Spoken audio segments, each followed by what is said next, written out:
Hey everyone, thanks for tuning in. If this is your first time checking out my channel, please go ahead and hit that subscribe button. The topic that I wanted to bring up today is a tenor saxophone player named Ben Webster. Webster is one of my favorite tenor players. I would say that he's my favorite, but of course there's a man named John Coltrane as well. But really just a phenomenal tenor saxophonist and someone that I actually think is somewhat underrated. Now, you may say, I like Ben Webster, like doesn't everybody like Ben Webster? And you know, it's true that he has a number of great albums and a number of them have even been, had recent reissues. But I think overall, Ben Webster is not really held in the same regard these days as maybe he was, say, in the 60s and 70s as sort of a, almost like a father of kind of the modern sound in jazz.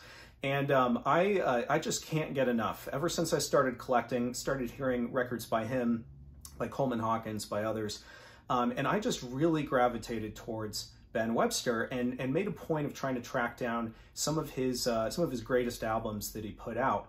And today I just kind of wanted to go through some of them and talk about them in a little bit more detail. This is going to be a little bit faster pace, I think, than maybe some of my rambling videos, but we'll see how it goes.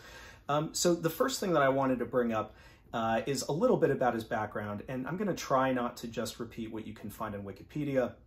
Basically, Ben Webster was playing with Duke Ellington as early as about 1940 or so. Played with him for really a long time, but apparently always butted heads with Ellington, and was sort of famously fired from the group, allegedly after cutting one of his blazers. Apparently, there's a quote by Clark Terry that said that Ben Webster actually slapped Ellington. Anyway, I guess both of them probably had tempers, and Webster left, and that sort of started Ben Webster's association with the Norgren label, which later would become Verve.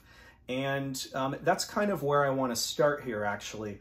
And I'm just going to kind of go through a couple of albums and show you what we're going to cover, and then we'll get into each of them in a little bit more detail and see how it goes.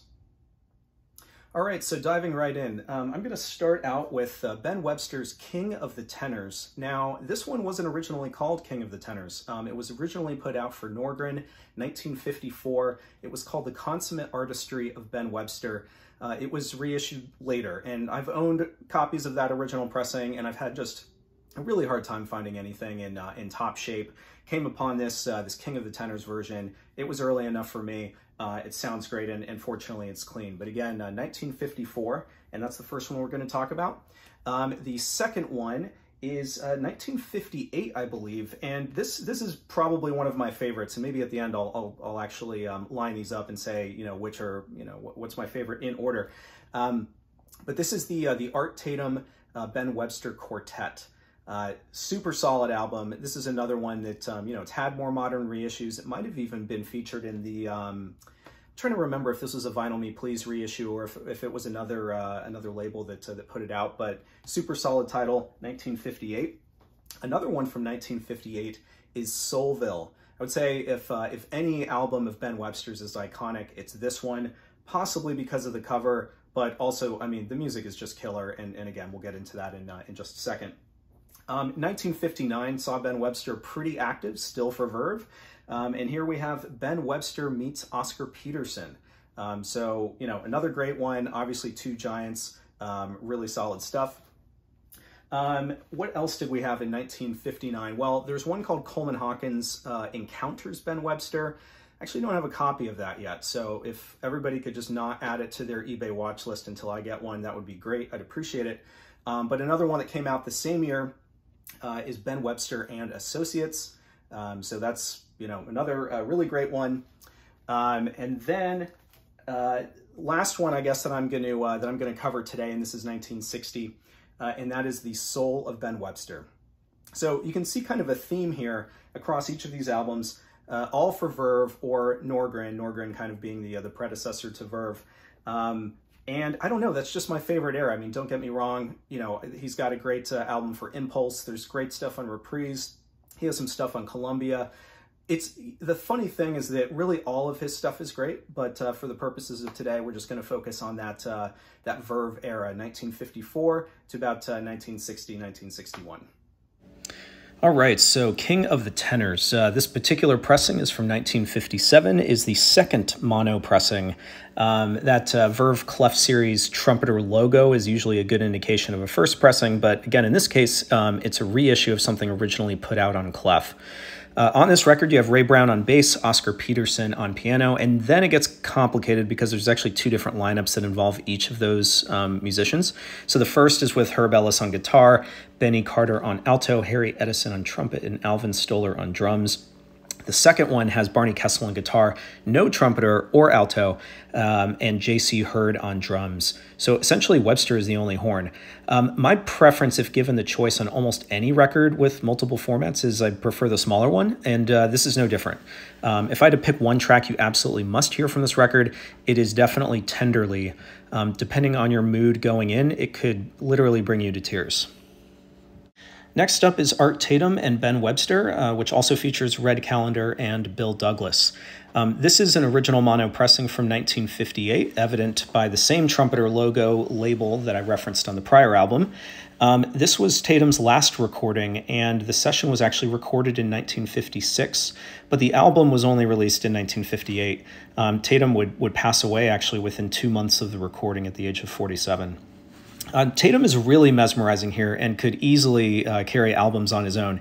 Here with Webster, it's still extremely stark, with Webster's general preference for lower register, sort of countering Tatum's higher register, kind of melodic improvisation. There's a lot going on with the piano too, so that contrast extends to Tatum's use of a ton of notes and Webster's use of very few. A number of the songs here begin with Tatum just really going to town, incorporating the melody sort of intermixed with really rapid-fire runs up and down the piano. You can hear it on Have You Met Miss Jones, as well as on All the Things You Are, and those might be my two favorite tracks.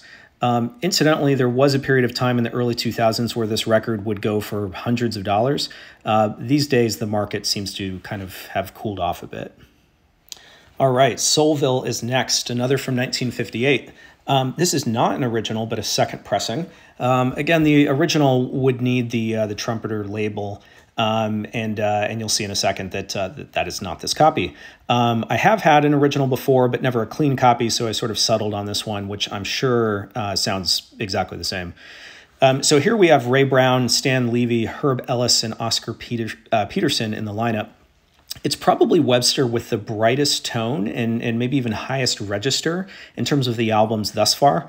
It's also the first that incorporates the blues and blues sort of progressions so overtly. He incorporates a kind of raspy tone here and there, like on the track Late Date. It feels a little unusual for him, as he usually had that sort of soothing, breathy tone that prioritized clarity and romance. You can tell he's having more fun with this recording, and it's probably the reason why this title is so popular. I also think that this is an early example of like a soul jazz album, and I'm pretty confident that this one would have influenced some of those soul saxophonists that would have come later. Okay, Ben Webster meets Oscar Peterson. I'm going to call this the first stereo pressing because it is, but just know that the mono was actually put out the prior year. You can see here in a second what Verve did with their stereo releases, basically abandoning that trumpeter label but keeping the deep groove. So here, yet again, we've got Ray Brown on bass and this time Ed Thigpen on drums. I want to say When Your Lover Has Gone is a standout here. Just a really beautiful ballad with very sparse notes, but also perfect accompaniment by Peterson. Quiet is probably the best descriptor for this album as a whole, but man, is it good. This is exactly what I love about Webster's albums, actually. Put these on late at night, turn the lights down low, and you can just sort of, zone out and hear the sound of Webster's tenor and the subtle echo that they would often use. Check out the track Bye Bye Blackbird for, I think, a particularly good use of bass in terms of how it was recorded. And next up, Ben Webster and Associates. This is another original stereo pressing. Guess who's back on bass? It's Ray Brown. We also have Joe Jones on drums, Les Spann on guitar, Jimmy Jones on piano, Bud Johnson and Coleman Hawkins joining Webster on tenor, and Roy Eldridge on trumpet. Also, as an aside, Burt Goldblatt is behind that fantastic cover art. So I said before that I prefer smaller format for Webster, and this is a big format. So therefore, for me, if you're going to skip one, it's this one. The melody lines are often unison, and that's just a big group of horns. Once the melodies are played, there are some sparse solos, but they're kind of sloppy, and I'm actually going to single out Span and Eldridge in who I'm calling sloppy here.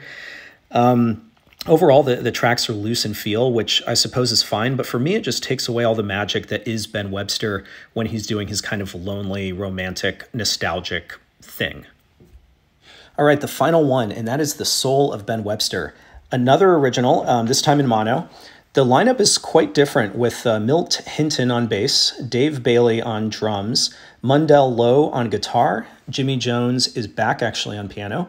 We have Harold Ashby on tenor and Art Farmer, of all people, on trumpet. So big group, there are dense unison melodies here, but the difference between this and the prior recording is it actually does retain more of what I love about Webster.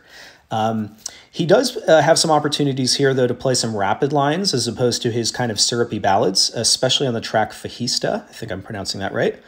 Art Farmer takes a really nice short solo there as well, but I'm going to say the absolute standout is going to be the track Chelsea Bridge, which is a song Webster played pretty often. It's a Billy Strayhorn tune, and just the rendition is really nice. One other highlight I'll point out is the quite lengthy tune Charlotte's Piccolo. Just has a really nice series of solos. All right, those are the 6. That's the rundown. So if I was going to rank these albums, and you probably get a sense based on some of my comments on these, Art Tatum and Ben Webster is absolutely at the top. I'm going to say Soulville is next, then King of the Tenor, mostly because of that fantastic track Tenderly. I'm going to put Meets Oscar Peterson as 4th. Let's see, The Soul of Ben Webster, definitely at 5. And Ben Webster and Associates, I hesitate to put it at 6 because I wish I could put it at like 20. You know, it's just, it's not for me. It's the least of these 6. And I think that there's probably plenty of releases on, you know, Black Lion, potentially Pablo, or some of these other labels that Webster recorded for that I'd probably rank even higher than Ben Webster and Associates. But that's kind of my take on his early catalog. What spurred this? I don't know. I just kind of felt like listening to Ben Webster and was thinking to myself, what do I want to hear? And I inevitably just pulled them all out and thought I'd give it a go talking about him. So if you're not into Ben Webster yet, I highly suggest you start listening to his music, and hopefully this gives you a good place to start.